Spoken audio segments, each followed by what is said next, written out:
Bulan itu adalah bulan November yang dingin, namun hati Risma dipenuhi kehangatan. Sudah 10 tahun ia menikah dengan Arif, cinta pertamanya dan satu-satunya. 10 tahun yang dihabiskan dengan setia sebagai ibu rumah tangga, membesarkan kedua anaknya, Bima dan Sinta, dan memastikan setiap sudut rumah terasa seperti surga bagi Arif. Hari ini adalah hari spesial mereka, ulang tahun pernikahan ke-10. Risma merencanakan pesta kejutan yang sempurna. Pesta itu bukan untuk menunjukkan kemewahan, melainkan untuk merayakan cinta sederhana mereka. Sejak pagi, Risma sibuk di dapur, membuat kue red velvet kesukaan Arif. Aroma vanila dan coklat memenuhi rumah, menciptakan suasana yang intim. Dengan gaun selutut berwarna biru laut yang sudah lama tidak dipakai, Risma merasa seperti pengantin baru lagi. Di tangannya, ia memegang sebuah kotak berisi jam tangan mahal, hadiah istimewa untuk Arif. Saat senja tiba, Risma mengirim pesan pada Arif. "Arif, aku sedang di rumah ibu. Jangan tunggu aku. Kamu duluan saja, nanti aku menyusul." Padahal, ia sudah kembali ke rumah dan mengendap-endap. Lampu di dalam rumah sudah dimatikan, dan di depan pintu, Risma dapat mendengar bisik-bisik yang ramai, bukan hanya suara Arif. Aneh, pikirnya. Ia mengintip melalui jendela. Alih-alih rumah yang sepi, ruang tamu sudah disulap menjadi tempat pesta.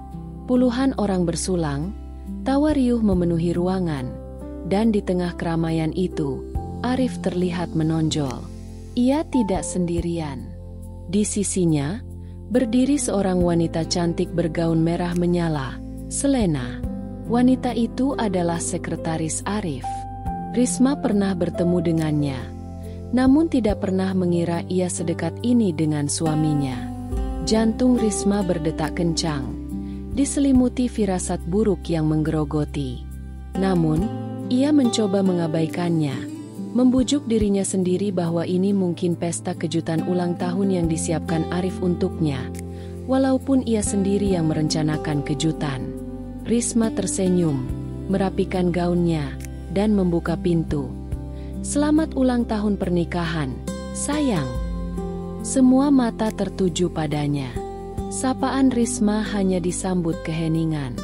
Senyum di bibirnya perlahan memudar saat ia menyadari ekspresi Arif yang dingin dan tatapan sinis dari para tamu. Pesta itu bukan untuknya. Seluruh ruangan memancarkan aura ketidaknyamanan, seolah-olah Risma adalah tamu tak diundang yang merusak suasana. Arif melangkah maju, memegang gelas champagne. "Terima kasih sudah datang, semuanya," ucapnya, suaranya lantang. "Malam ini bukan hanya untuk merayakan 10 tahun kebersamaanku, tetapi juga untuk mengumumkan awal yang baru." Ia melirik Risma, pandangannya merendahkan. Hati Risma mencelos. Ia merasa seperti boneka yang didorong ke panggung untuk dipermalukan. "Arif, apa maksudmu?" bisiknya, matanya berkaca-kaca. Arif tidak menjawab. Ia justru menunjuk ke arah Risma di depan semua orang. "Lihatlah istriku, Risma, seorang wanita yang nyaman berada di zona aman. Tidak ada ambisi, tidak ada mimpi besar. Hanya ibu rumah tangga yang bergantung pada penghasilanku.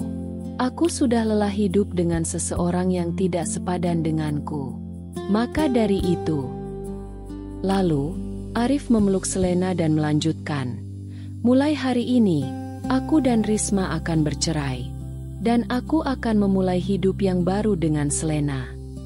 Risma terpaku. Kata-kata "cerai" itu menghantamnya seperti gelombang raksasa. Hancur. Itulah yang ia rasakan. Tangan Risma bergetar, menjatuhkan kotak berisi jam tangan yang ia bawa. Kotak itu terbuka, memperlihatkan isinya di lantai. Seorang tamu wanita berbisik, "Lihat, dia bahkan tidak bisa membeli jam tangan yang bagus. Cuma bisa mengandalkan suaminya." Risma ingin berteriak, menjelaskan bahwa ia memilih menjadi ibu rumah tangga, bahwa ia dan Arif telah sepakat untuk membangun keluarga. Tapi, ia sadar, tidak ada yang akan mendengarkannya. Semua orang di sana adalah kolega dan teman-teman Arif. Mereka hanya melihat Risma sebagai beban bagi Arif, seorang pengusaha sukses yang dikagumi. Arif berjalan ke arah Risma. Dengan tatapan kosong, ia menyodorkan sebuah amplop coklat.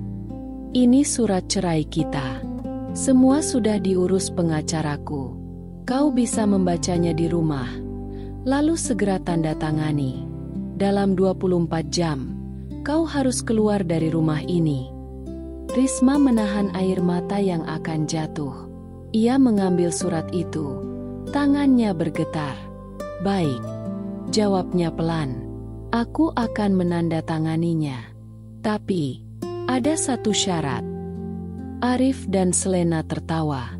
Syarat? Apa lagi yang bisa kau minta? Kau tidak punya hak atas apapun.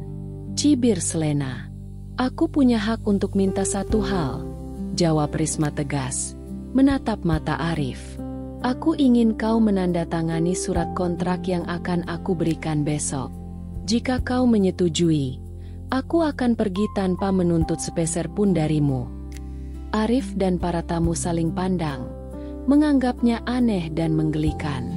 Baiklah, Risma, lakukan sesukamu. Tapi jangan buang waktuku, ucap Arif, sambil tersenyum sinis, yakin bahwa Risma tidak akan pernah punya sesuatu yang bisa mengikatnya. Risma mengangguk, lalu berbalik dan berjalan keluar dari rumah yang dulunya adalah surga baginya. Ia menahan tangisnya hingga ia mencapai mobil, di mana ia akhirnya membiarkan air matanya mengalir deras.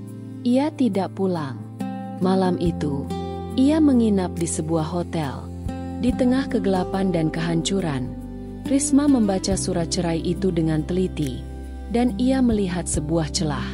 Ia tidak akan membiarkan Arif lolos begitu saja. Malam itu, Risma yang dulunya seorang ibu rumah tangga yang lembut, mati, digantikan oleh Risma yang baru, seorang wanita yang kuat dan berani. Pagi harinya, matahari terbit dengan malu-malu di balik awan kelabu, seolah turut merasakan kesedihan Risma. Namun, Risma tidak lagi menangis. Ia bangkit dari ranjang hotel, mengenakan setelan blazer hitam yang sudah lama tidak ia sentuh, dan memoles wajahnya dengan riasan minimalis.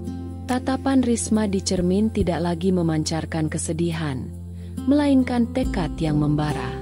Risma pergi ke sebuah kafe di pusat kota. Di sana, ia bertemu dengan seorang pria parubaya bernama Pak Danu, seorang pengacara bisnis ternama yang juga sahabat lama ayahnya. Risma mengeluarkan sebuah flash drive dan beberapa dokumen dari tasnya. Pak Danu hanya mengangguk mengerti, tanpa banyak bertanya. Mereka berbicara singkat, namun padat. Setelah itu, Pak Danu menyerahkan sebuah dokumen tebal yang sudah dicetak. Semua sudah sesuai instruksi, Nona, ucapnya sambil tersenyum. Sebuah langkah yang sangat berani. Ini bukan tentang keberanian, Pak, jawab Risma, suaranya tenang. Ini tentang keadilan. Dan saya tidak ingin ada yang terluka, kecuali mereka yang memang pantas merasakannya. Sementara itu, di kantor, Arif merasa seperti raja. Ia memasuki ruangannya dengan senyum lebar, diiringi tatapan kagum dari para karyawannya. Kabar perceraiannya sudah menyebar, dan banyak yang menganggapnya sebagai langkah yang tepat. Risma tidak akan pernah bisa mengurus perusahaan ini. Dia hanya ibu rumah tangga. Batinnya sombong. Aku sudah membuat keputusan yang benar. Di jam makan siang, telepon Arif berdering.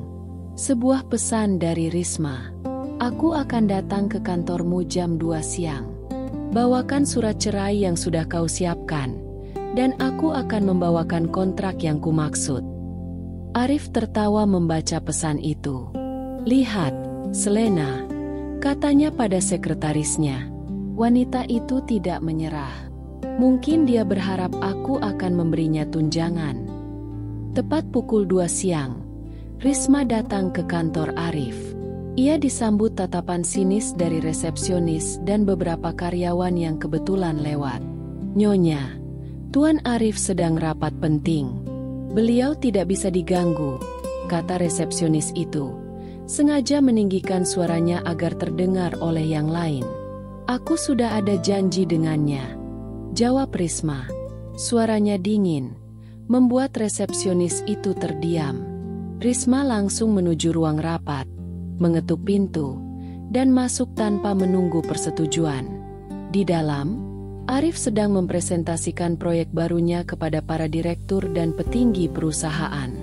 Suasana hening saat Risma masuk, menciptakan ketegangan. Arif terkejut melihat Risma, namun ia berusaha menutupi kegugupannya dengan senyum sinis. "Risma," katanya, "aku sedang rapat. Bisakah kau menunggu di luar?" Risma tidak memedulikan perkataannya. Ia berjalan ke meja utama, meletakkan surat kontrak yang ia bawa di hadapan Arif. "Ini," katanya datar. "Kau bilang kau ingin aku menandatangani surat cerai. Aku akan melakukannya setelah kau menandatangani kontrak ini." Arif mengambil dokumen itu dengan ragu. Judulnya membuat dahinya berkerut. Perjanjian Pengikatan Investasi dan Kinerja Direktur Utama. "Apa ini? Investasi? Kau pikir kau siapa?" kata Arif, geli. Beberapa direktur lain ikut tertawa pelan. "Risma, ini bukan waktunya bermain-main. Tanda tangani saja surat cerai itu dan pergilah." Risma menggeleng. "Aku tidak akan membuang waktumu. Baca saja isinya. Jika kau tidak dapat memenuhi target yang tertulis di sana, maka kau harus mundur dari jabatanmu." Arif membaca sekilas isi dokumen itu. Ia melihat banyak istilah bisnis yang canggih dan angka-angka yang sangat besar. Seolah-olah kontrak ini benar-benar dibuat oleh seorang investor profesional. "Siapa investornya?" tanya Arif dengan nada merendahkan. "Itu rahasia.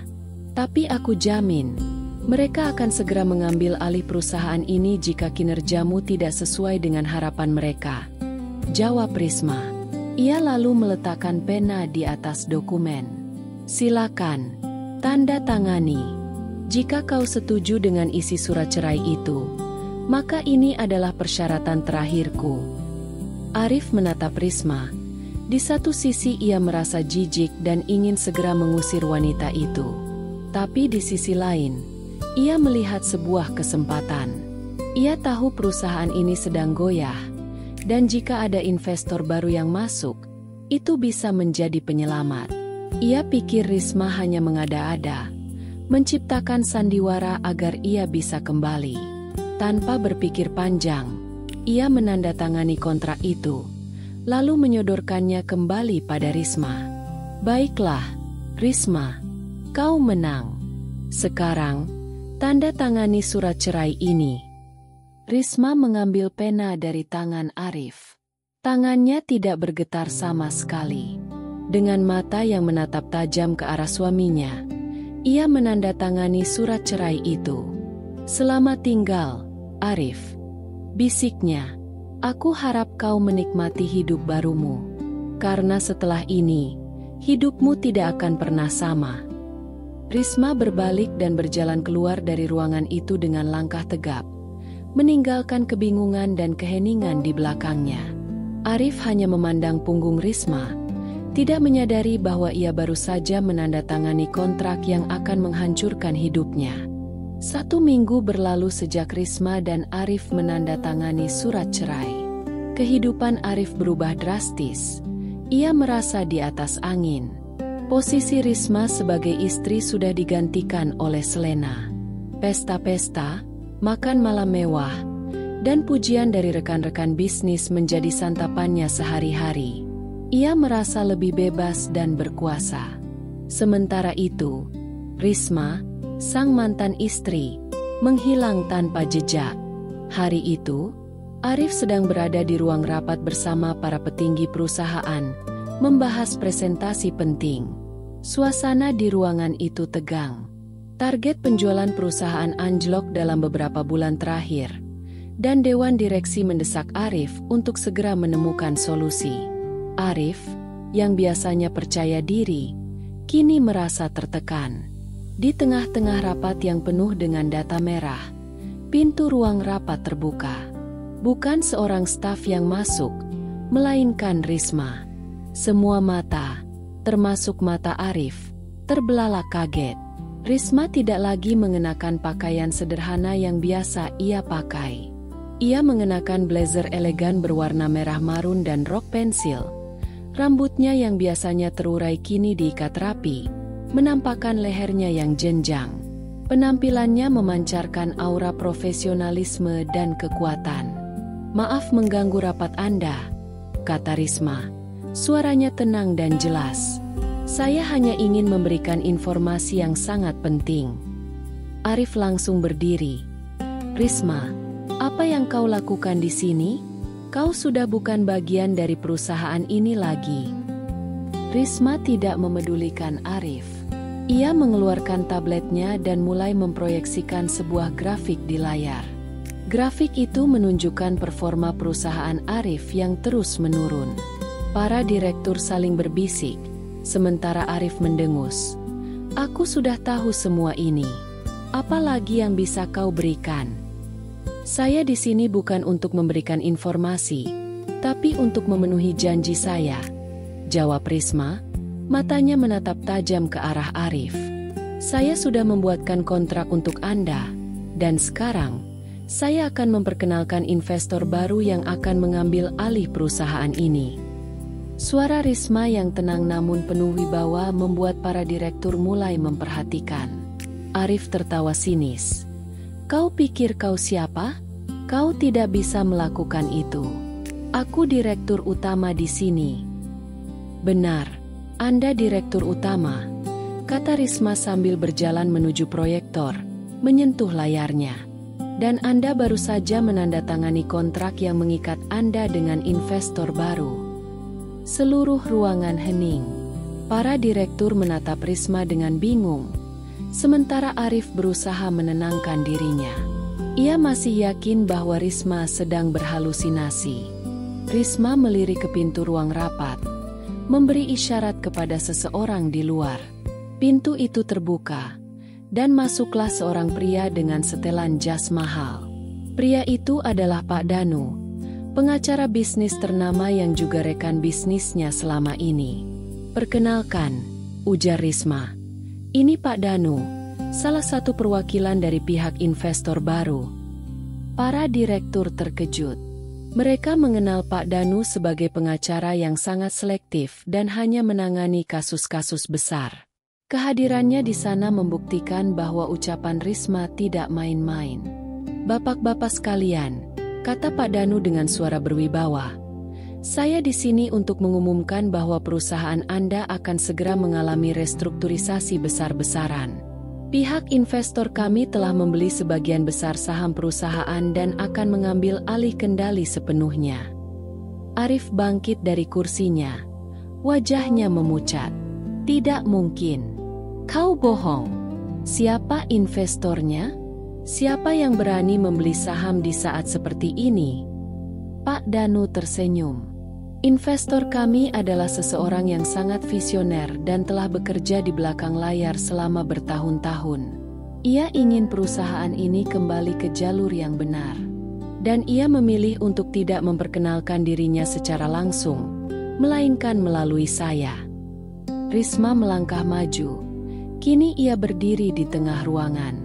Tatapannya kini penuh keyakinan dan kekuatan.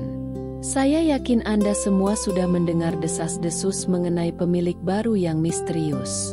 Mereka bilang, dia adalah seorang jenius di bidang teknologi. Mereka bilang, dia membangun perusahaannya dari nol hingga menjadi raksasa di Asia. Dan mereka bilang, dia membeli perusahaan ini karena melihat potensi yang tidak bisa dilihat oleh orang lain." Para direktur menatap Risma dan Arif secara bergantian. mencoba mencari jawaban dari teka-teki ini. Arif hanya bisa menatap Risma dengan amarah dan ketidakpercayaan. Risma menghentikan langkahnya tepat di depan Arif, lalu menatapnya. Ia tersenyum kecil, senyum yang tidak pernah dilihat oleh Arif sebelumnya. Senyum yang penuh kemenangan. "Mereka tidak salah," bisik Risma kepada Arif. Lalu, dengan suara yang lantang, ia berbalik menghadap semua orang. "Para hadirin sekalian," katanya. "Perkenalkan, saya adalah Risma, sang pemilik baru." Ruangan itu hening. Hanya ada suara napas yang tercekat. Arif, yang tadinya marah, kini wajahnya memucat pasi. Ia menatap Risma, tidak percaya. Di benaknya, hanya ada satu pertanyaan. Bagaimana mungkin? Risma, sang ibu rumah tangga yang ia remehkan, adalah pemilik dari perusahaan yang kini berada di ujung tanduk. Perusahaan yang ia benci, namun harus ia selamatkan, kini berada di bawah kendali wanita yang ia buang. Keheningan di ruang rapat pecah oleh bisik-bisik yang riuh. Para direktur dan petinggi perusahaan saling berpandangan, mencoba mencerna fakta yang baru saja diungkapkan Risma. Sementara itu, Arif hanya bisa berdiri kaku, lidahnya terasa keluh. Matanya tak berkedip, menatap Risma, wanita yang selama ini ia anggap sebagai beban dan tidak ambisius, kini berdiri di hadapannya sebagai pemilik baru. Risma melangkah ke depan meja utama, membuka laptopnya, dan memproyeksikan sebuah presentasi yang jauh lebih profesional daripada presentasi Arif sebelumnya. Layar menunjukkan logo perusahaan teknologi besar, Aetera Solutions. Di bawahnya tertulis nama, Risma Anindita, founder CEO. "Selama ini, kalian mengenal saya sebagai Risma, istri Arif," ucap Risma. Suaranya menggelegar di seluruh ruangan. "Tapi di luar sana, saya dikenal sebagai pendiri Aetera Solutions, perusahaan teknologi yang bergerak di bidang kecerdasan buatan dan telah membantu ribuan perusahaan bertransformasi." Arif menggelengkan kepala. Tidak percaya. "Tidak mungkin. Kau tidak pernah bekerja. Kau hanya di rumah. Itu semua bohong." Risma tersenyum getir. "Kau tidak pernah peduli, Arif. Kau selalu sibuk dengan duniamu sendiri. Kau tidak pernah bertanya apa yang kulakukan saat kau pergi ke kantor. Kau hanya melihatku sebagai ibu rumah tangga yang bergantung padamu. Dan itulah mengapa aku merahasiakannya."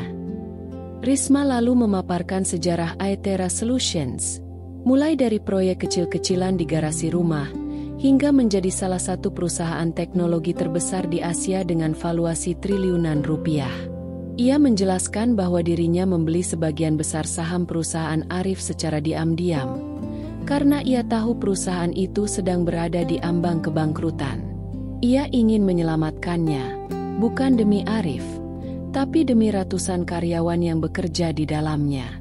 "Kau ingat kontrak yang kutandatangani?" tanya Risma pada Arif. Matanya memancarkan amarah yang terpendam. "Kontrak itu bukan sandiwara. Itu adalah bagian dari kesepakatan. Kau harus mundur jika gagal mencapai target yang telah ditetapkan olehku." Maaf, maksudku investor baru. Dan sepertinya kau memang gagal." Wajah Arif kini memucat, bergantian antara terkejut, marah, dan malu. Ia mencoba menenangkan dirinya, lalu berjalan mendekat ke Risma. Ia berusaha merendahkan suaranya, memohon agar Risma tidak melanjutkan rencananya. "Risma, sayang, dengarkan aku," bisik Arif. Tangannya mencoba meraih tangan Risma. "Ini semua salah paham. Aku tahu aku salah. Aku tidak akan menceraikanmu. Aku akan meninggalkan Selena. Kita bisa kembali seperti dulu. Kita bisa membangun perusahaan ini bersama-sama." Risma menarik tangannya dengan cepat. Tatapannya dingin dan menolak. "Terlambat, Arif. Kau mencampakkanku di depan semua orang. Kau mempermalukanku di pesta yang seharusnya menjadi perayaan cinta kita. Kau menginjak-injak harga diriku. Dan sekarang, setelah kau tahu aku adalah pemilik perusahaan ini, kau ingin kembali? Maaf, Arif. Hatiku bukan sebuah hotel. Kau tidak bisa datang dan pergi sesukamu. Tapi kita sudah menikah selama 10 tahun. Arif mencoba lagi. 10 tahun yang kau sia-siakan. Potong Risma. Aku sudah menandatangani surat cerai. Aku sudah tidak terikat denganmu. Dan sekarang, aku hanya terikat dengan kontrak ini. Risma lalu berpaling dari Arif dan berhadapan dengan para direktur. Mulai hari ini, Arif tidak lagi menjabat sebagai direktur utama. Beliau akan saya pindahkan ke posisi terendah di perusahaan. Ini bukan hukuman. Ini adalah kesempatan untuknya belajar dari bawah, seperti yang saya lakukan bertahun-tahun yang lalu. Para direktur yang terkejut tidak bisa berkata-kata. Mereka tahu Risma adalah pemilik perusahaan, dan tidak ada yang berani membantah keputusannya. Arif hanya bisa menunduk. Wajahnya memerah karena malu. Seluruh kesombongan dan kebanggaannya hancur berkeping-keping. Kabar tentang Risma, sang ibu rumah tangga yang ternyata adalah pemilik perusahaan, menyebar dengan cepat seperti api. Artikel-artikel berita online dan unggahan di media sosial dipenuhi dengan cerita tentang kejatuhan Arif dan kebangkitan Risma. Perusahaan yang dulu dipimpin Arif kini mengalami lonjakan saham drastis. Investor yang tadinya ragu-ragu, kini berlomba-lomba menanamkan modal. Nama Risma menjadi buah bibir di kalangan pebisnis. Di sisi lain, kehidupan Arif berubah 180 derajat. Ia yang tadinya memegang kendali atas perusahaan, kini hanya menjadi staf rendahan yang harus mengerjakan tugas-tugas fotokopi dan membuat kopi. Teman-teman dan koleganya menjauh, seolah ia adalah penyakit menular. Selena, yang tadinya setia berada di sisinya, kini juga menghilang. Ia tahu Arif sudah tidak punya apa-apa lagi. "Arif, aku tidak bisa melanjutkan hubungan ini," kata Selena suatu hari di telepon. "Aku butuh pria yang sukses, yang bisa memberiku masa depan. Kau tidak bisa memberiku apa-apa." Setelah mengucapkan kalimat itu, Selena memblokir semua kontak Arif. Arif hanya bisa terdiam, memandang ponselnya dengan hampa. Ia menyadari, selama ini ia hanya dikelilingi oleh orang-orang yang melihat kekayaan dan kekuasaannya, bukan dirinya. Malam itu, Arif pulang ke rumah yang kini terasa asing baginya. Rumah yang selama ini ia banggakan, yang ia sebut sebagai istana, kini terasa dingin dan sepi. Ia teringat Risma, wanita yang selalu membuat rumah itu terasa hangat. Ia teringat Risma yang selalu menyambutnya pulang dengan senyum dan pelukan. Ia menyadari betapa bodohnya ia telah membuang permata demi sebutir kerikil. Di sisi lain, Risma sedang berada di kantornya. Ia sibuk merencanakan proyek-proyek baru untuk perusahaannya. Ia tidak lagi memikirkan Arif. Fokusnya kini adalah membangun kembali perusahaannya dan membantu para karyawannya. Risma tahu, ini adalah awal yang baru baginya. 1 bulan kemudian, Risma mengadakan sebuah acara besar di rumah yang dulu ia tinggalkan. Acara tersebut dihadiri oleh para eksekutif dan pebisnis ternama, termasuk beberapa mantan kolega Arif yang dulu merendahkannya. Risma tidak mengundang Arif, tetapi ia tahu Arif akan datang. Risma tampil dengan gaun malam berwarna emas. Rambutnya tergerai indah, dan wajahnya memancarkan aura ketenangan dan kekuatan. Ia berjalan di tengah kerumunan dengan senyum yang tulus, menyapa semua tamu dengan ramah. Saat berada di panggung, Risma mengambil mikrofon. "Terima kasih atas kehadiran kalian semua," katanya. Suaranya lantang. "Malam ini, saya tidak hanya ingin merayakan kesuksesan perusahaan saya, tetapi saya juga ingin mengumumkan sesuatu. Arif, yang berada di sudut ruangan, hanya bisa memandangnya. Ia melihat Risma yang baru, Risma yang begitu berbeda dari Risma yang ia kenal. Selama ini, banyak yang bertanya mengapa saya memilih untuk tidak menunjukkan diri saya, lanjut Risma. Jawabannya sederhana. Saya ingin orang-orang mengenal saya dari karya saya, bukan dari status atau kekayaan saya.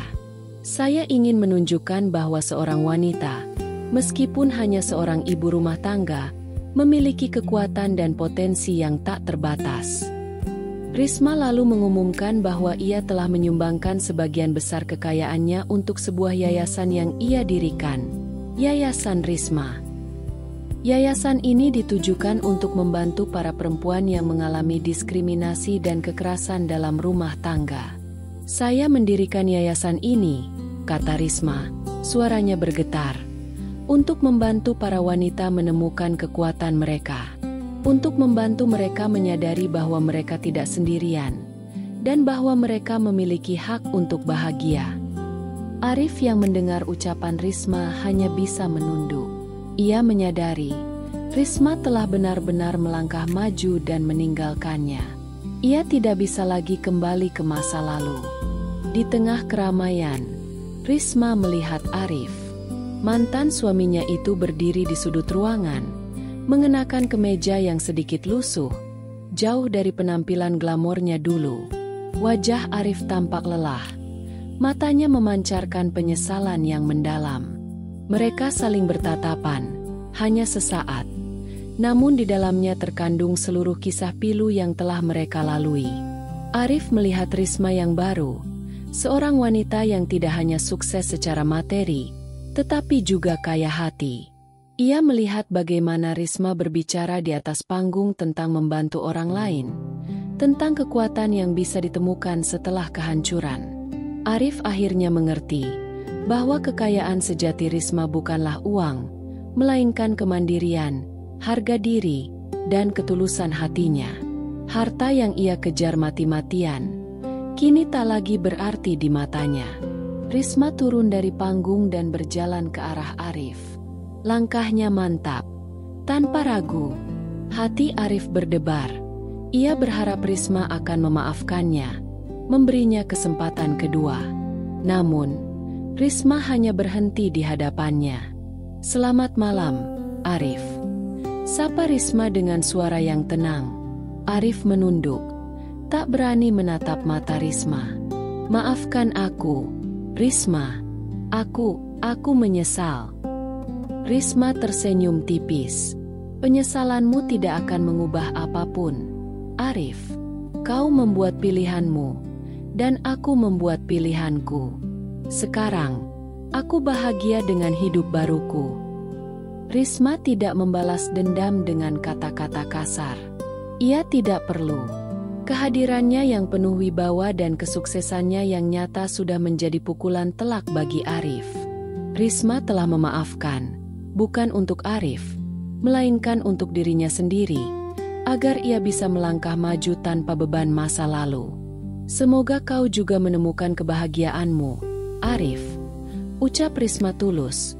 Lalu ia berbalik dan berjalan pergi, kembali menyapa para tamu.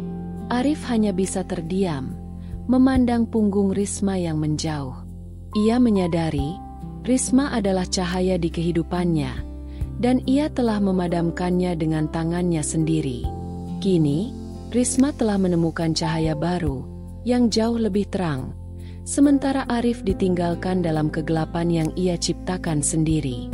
Kisah Risma menjadi inspirasi bagi banyak orang. Ia membuktikan bahwa seorang ibu rumah tangga tidak boleh diremehkan. Bahwa kekuatan sejati seorang wanita terletak pada kemampuannya untuk bangkit dari keterpurukan.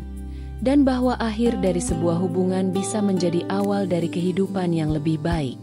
Risma memulai babak baru dalam hidupnya sebagai wanita yang kuat, mandiri, dan sukses. Ia tidak lagi mencari kebahagiaan dari orang lain, melainkan menciptakannya sendiri. Kisahnya adalah pengingat bahwa terkadang perpisahan adalah jalan menuju penemuan diri yang paling indah.